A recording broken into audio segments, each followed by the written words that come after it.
Il fait partie de ces joueurs authentiques et atypiques que notre championnat de France de football peut fournir.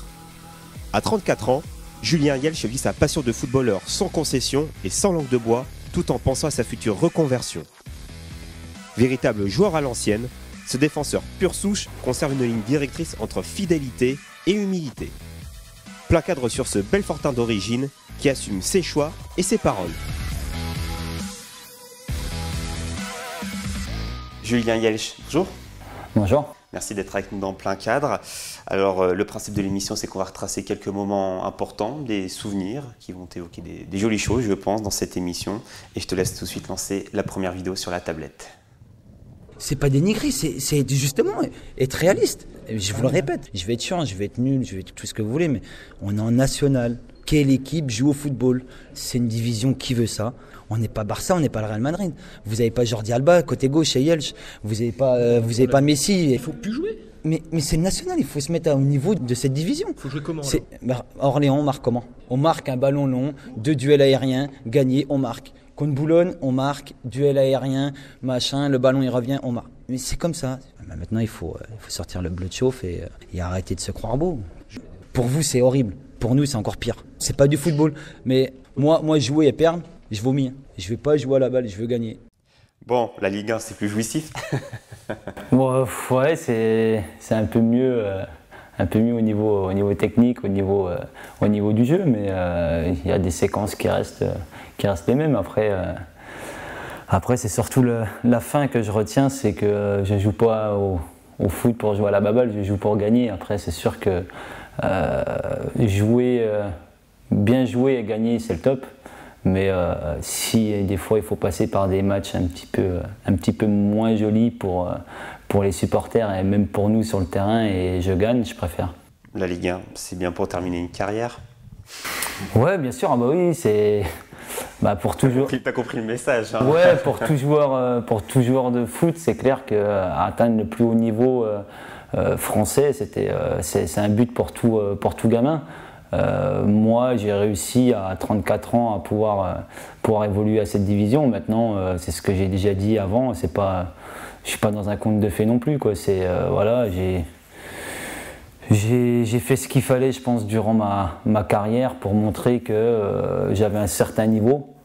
Je ne veux pas dire le niveau Ligue 1 parce que sinon j'y serais allé bien plus tôt. Et je pense que c'est si je peux me permettre de dire, juste une récompense. De mon abnégation sur toute ma carrière, je suis assez fier là-dessus de pouvoir évoluer quand même en Ligue 1.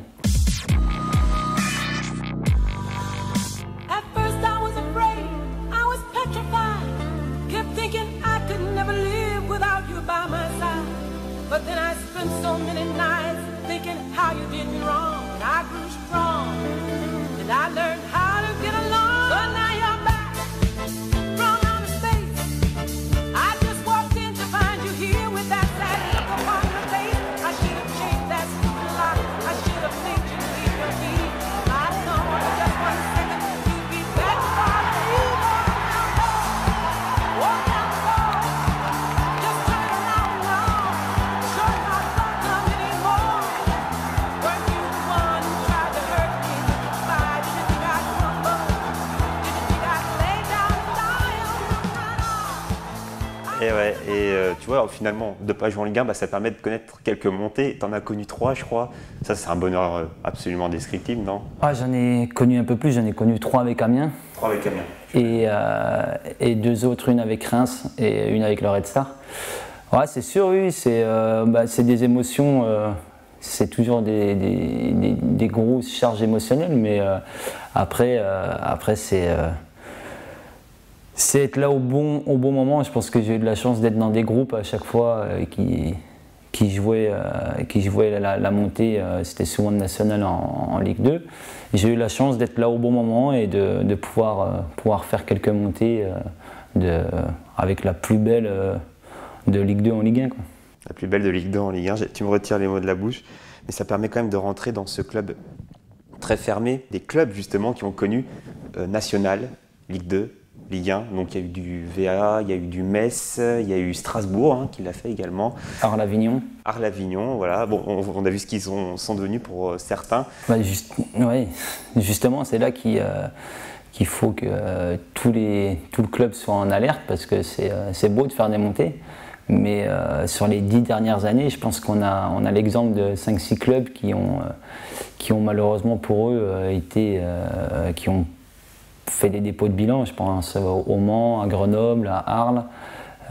Il y a pas mal de clubs qui ont eu des jours de bonheur et malheureusement qui ont eu des lendemains plus douloureux. Maintenant, c'est bien, c'est qu'on est averti et qu'il faut faire en sorte de pas faire les mêmes erreurs. Ouais, c'est quoi? C'est l'enflammade, il faut éviter l'enflammade, la mauvaise gestion. C'est difficile de s'adapter quand même en si peu de temps à autant de changements. Oui, bien sûr. En plus, là, nous, malheureusement, au club, on a un gros chantier, c'est qu'il fallait tout refaire. On peut dire que là, cette année, tout ça pas tombé au mauvais moment, mais il y a une grosse charge de travail pour tout l'ensemble du club.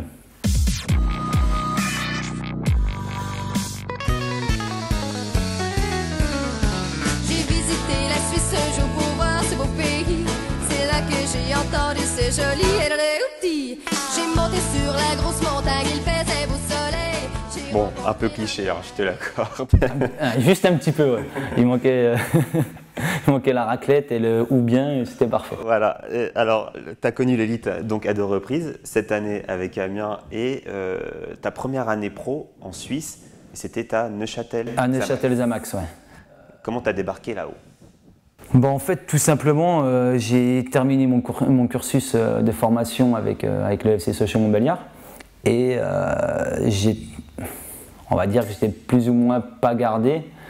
Et René Lobello, qui m'avait connu parce que c'était l'adjoint de Jean Fernandez à Sochaux, était en Suisse et a demandé à mon directeur de centre de formation qu'est-ce qu'il pensait faire de moi. Et ils étaient dans une réflexion de vouloir me faire signer, mais l'entraîneur de l'équipe première ne me voulait pas trop à l'époque. Et lui a proposé de me prendre en prêt sur une durée d'1 an.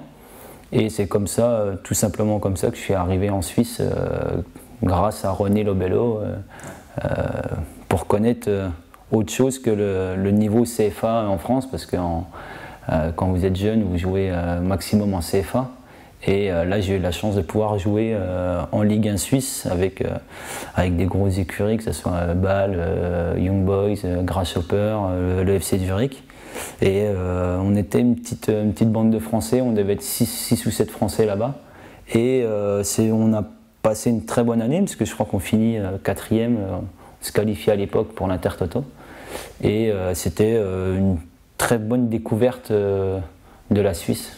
En plus, j'habitais pas très loin, alors c'était parfait.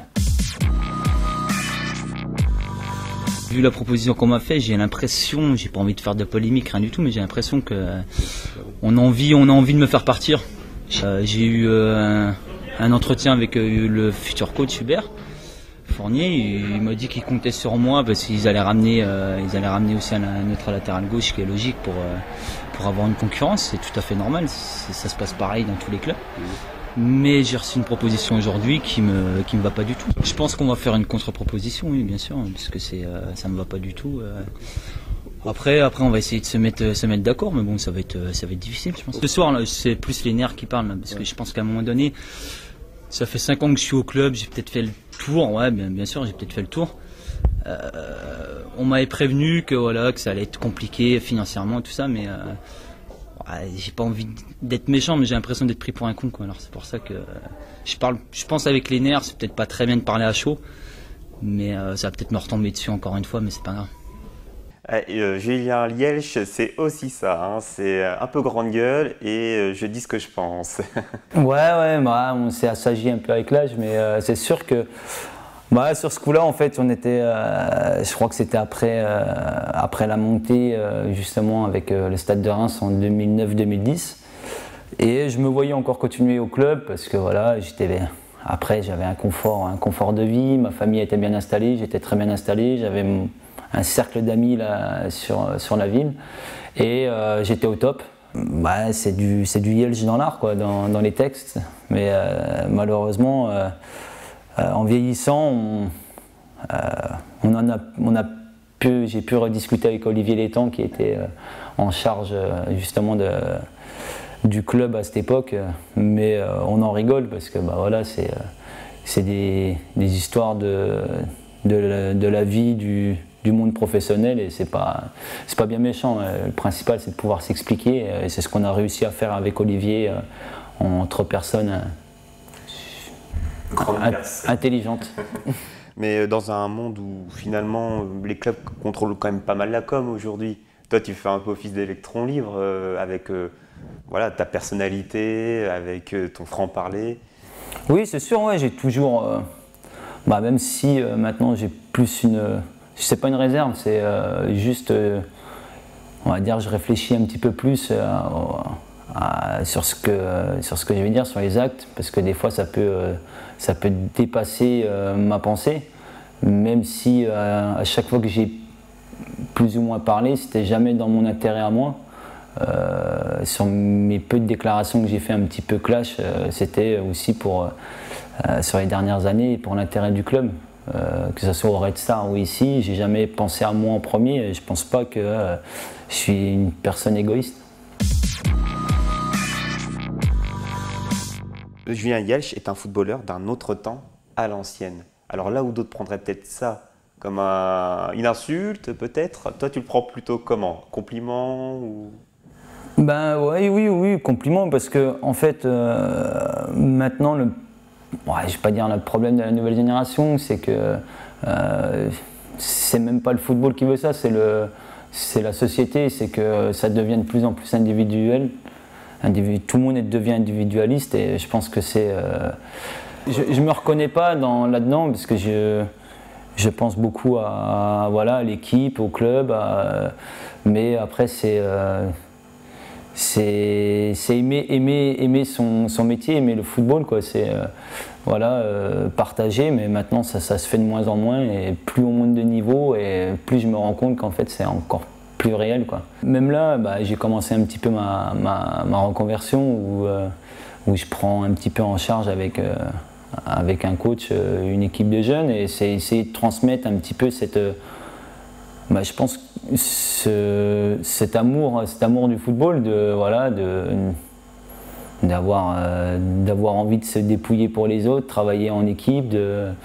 Mais c'est vrai que je ne vais pas dire que ça commence à se perdre, mais c'est plus compliqué. On parle souvent du problème des coachs français, par exemple, à s'adapter aux nouvelles générations qui sortent des centres de formation parce que, comme tu l'as dit, c'est une évolution de la société, il faut savoir s'adapter, il faut savoir comprendre les jeunes, comment ils fonctionnent.